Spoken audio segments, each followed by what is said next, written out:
चलिए, अब we are inching towards the closing time. ये quickly, if you can share with us कि how precarious is the situation in the east for India, वहां से in the event of further escalation, Bangladesh, seven sisters, वहां से कितना pressure आ सकता है India के ऊपर?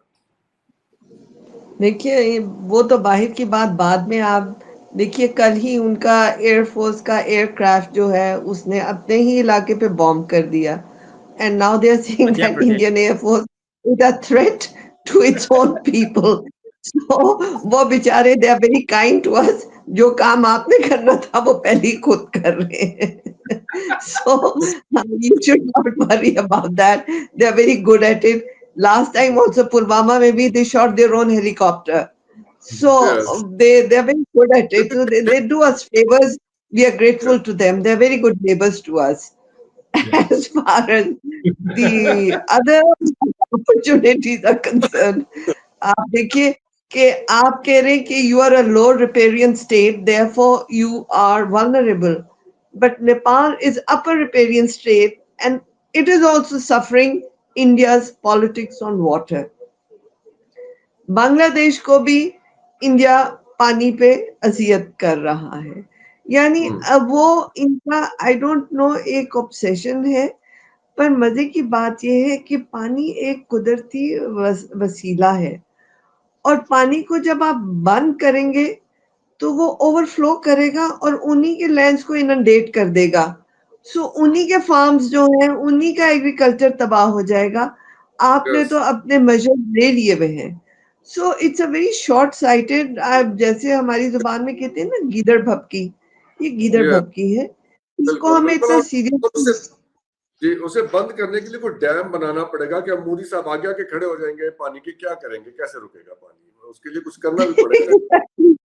शेरू बालों से Exactly. रोकेंगे, about 10-20 years to do that. नहीं सर, शेरू बालों से रोकेंगे सर। क्या को कहेंगे कि पानी के आगे खड़े हो जाओ, उधर नहीं जाने देना, उधर जाओ। Come on. Exactly. So it's a very, you see, even if you look at their declaration, it's all fluff. Wake up It's India. fluff and rough. There's nothing serious in it. लेकिन पाकिस्तान की declaration देखें तो we mean business. Yes. अगर आपने अपनी air space control की है तो it will damage them. There's It has no already way that started. they can get away with it. It's Yes. very targeted. Pakistan के जितने भी रिस्पॉन्स है वेल थॉट थ्रू है, जबकि उनका, आप देखिए कि अब the only worry you have is कि आप जब जाते हैं अपने मैरीटाइम बाउंड्रीज पे तो आपके फिशरमैन और उनके फिशरमैन भी, they often cross the maritime boundaries because उनको दिखता नहीं है कि बाउंड्री है कहाँ, पानी में दिखती नहीं है। सो वो इनएडवर्टेंटली उधर चले जाते हैं और उनके भी इनएडवर्टेंटली इधर आ जाते हैं। तो हम भी उनके फिशरमैन को पकड़ते हैं और वो भी हमारे को पकड़ते हैं। अगर उन्होंने हमारे जो फिशरमैन को इस्तेमाल करने की किया टू लेजिटिमाइज और वैलिडेट देयर नेफेरियस एक्टिविटी, तो हमारे पास भी उनके फिशरमैन हैं। लेकिन So it's not एक बात आपसे, आप ही जवाब दीजिएगा। जरा के मुताबिक 2003 में भारतीय जेलों में तकरीबन 56 बेगुनाह पाकिस्तानियों को इस्तेमाल करने का भारतीय मंसूबा बेनकाब हो चुका है ऑलरेडी।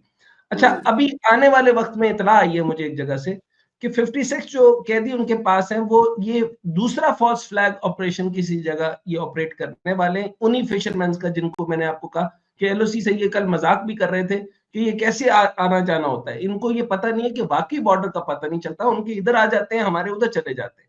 तो जो उधर बंद है ये उसके ऊपर जो है उनको मारकर किसी ऐसी जगह एक ऑपरेट करने वाले हैं और ये साबित करेंगे कि ये दहशतगर्द पाकिस्तान से थे।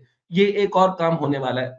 ये मैडम को सिर्फ मैंने बात इनकी एक्सटेंड करने के लिए किया। Madam, if you like to add Just 1 minute. आप एलओसी नहीं कहते, उसको आप मैरीटाइम बाउंड्री कहते हैं, क्योंकि according to the law of the sea we have already defined our continental shelf. We have already defined our maritime boundaries, not only with India but also with Oman and with the Gulf states. So it is a defined boundary. It's not line of control. It is a full-fledged maritime boundary according to the law of the sea. But क्योंकि वो पानी में है, उनको दिखता नहीं है, तो वो इनएडवर्टेंटली वहां चले जाते हैं। ब्रिगेडियर साहब, आप कुछ कहना चाहेंगे? Yeah, I have just one point, and again, this is essentially on India-Pakistan thing. मैं समझता हूँ कि हिंदुस्तान अगर पाकिस्तान के साथ इतने हालात ख़राब कर लेता है कि यहाँ पर एक जंग की सूरत हाल पैदा हो जाती है, तो हमें ये देखना चाहिए कि क्या ये अमेरिकन इंटरेस्ट के साथ है या उसके खिलाफ है। अभी अगर आप देखें, America is still involve in Ukraine and Russia, it is still involved in Gaza and with Israel. It is very seriously involved now in talks with Iran. और ईरान का जो मामला है वो आगे किस नहज तक निकलता है, किस तरह से वो बैठता है, उसके ऊपर अभी मतलब इट्स ऑल ओपन नाउ। अभी तो बातचीत के बाद ही क्लियर होगा कि मामला कहाँ जाता है। जंग होती है कि नेगोशिएशन से मामला हल हो जाता है। बट द पॉइंट इज कि does the State Department or does the US or does President Trump need a distraction? उनको क्या distraction चाहिए? और ये डॉक्टर साहब ये भी बताइए, देखिए आप अपना कमेंट दीजिए कि ये जो आदमी पैसे कमा रहा होता है वो तो लड़ाई झगड़ों से दूर रहता है। बेवकूफ लोग हैं, तुम्हारे इन्वेस्टमेंट आ रही है, तुम एक जंग छेड़ के बैठ गए हो, कौन लेके आएगा पैसा? वहां 4 मिसाइल लग गए जाके। तो नहीं, तो मोदी साहब से पूछे ना कि सऊदीया से जो लेकर आए हैं ये $100 बिलियन, वो कहाँ लगाना है अगर जंग शुरू करनी है। और जो पानी का मामला शुरू किया है उसके ऊपर मैं आप थोड़ा सा बता दूं। इनको कहते हैं जल शक्ति।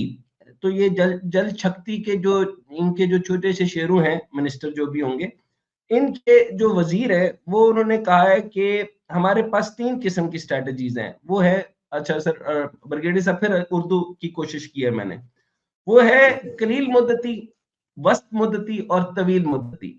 यानी अब स्ट्रेटेजिक बोलना चाहता था, अच्छा स्ट्रेटेजी का भी मैंने ब्रिगेडियर साहब मैंने स्ट्रेटेजी का लफ्ज सीख लिया है, वो है तस्वीराई जे के साथ।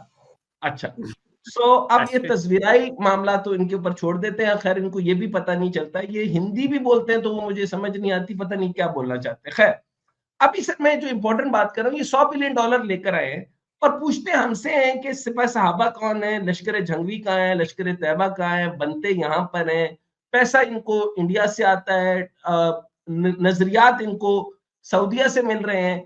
अब्दुल वहाब नजदी के नजरियात एक्सट्रीमिस्ट थे और वहां से ये आ रहे हैं, तो मोहम्मद बिन सलमान साहब को भी एक्शन लेना चाहिए। और फिर जो है वो रॉ इनको ट्रेन कर रहा है। और मोदी क्या करना चाहता है, $100 बिलियन किस लिए लेकर आया है? तो अगर ये जंग ही छेड़नी है तो ये पैसा कहां लगेगा? इसका मतलब ये हुआ कि अमेरिका ने कहीं ना कहीं ये कहा होगा कि इनके जैसे FATF लगाते हो, बाकी चीजें लगाते हो, मामलात करते हो, जिस तरीके से आपको ये इवन मुसलमानों, ईसाइयों और दलितों के खिलाफ भारत में जो मुसलसल तशद्दुद है, और विद इन द भारत जो है वो मुसलमान इलाकों के ऊपर जो है वो कॉलोनियलाइजेशन जो है वो दोबारा से शुरू कर दिया इन्होंने। अब ये जो कॉलोनीज बनाने का तरीकाकार ये कर रहे हैं, ये किस पर पैसा लगा रहे हैं ये हमें सोचना है। The biggest question here is कि $100 बिलियन जो लेकर आए हो वो ऑफ कोर्स अमेरिका की आशीर्वाद के बगैर नहीं मिल सकता। आप चाइना को जो प्रेशर दे रहे हैं, China is very much ready for that. हम सब्जेक्ट नहीं है, ये बात क्लियर कर ले, बट वी आर रेडी। इनका जो प्लान है कि 2 साल पानी बंद करें, इन्होंने 1 साल छोड़े, अगर 1 महीना भी पानी बंद किया तो यकीन करें हमें तो कोई और काम भी नहीं आता। Thank you very much doctor साहब, बहुत बहुत शुक्रिया ब्रिगेडियर साहब, एम्बेसडर साहिबा, डॉक्टर साहब आपका शुक्रिया। आप लोगों के हमने इनके शेरों का बेरू कर देना अगर इन्होंने गड़बड़ की तो। Thank you very much. मेरे ख्याल इजाजत लेते हैं यहाँ पे। अपना ख्याल रखिएगा। पाकिस्तान जिंदाबाद एंड गुड नाइट।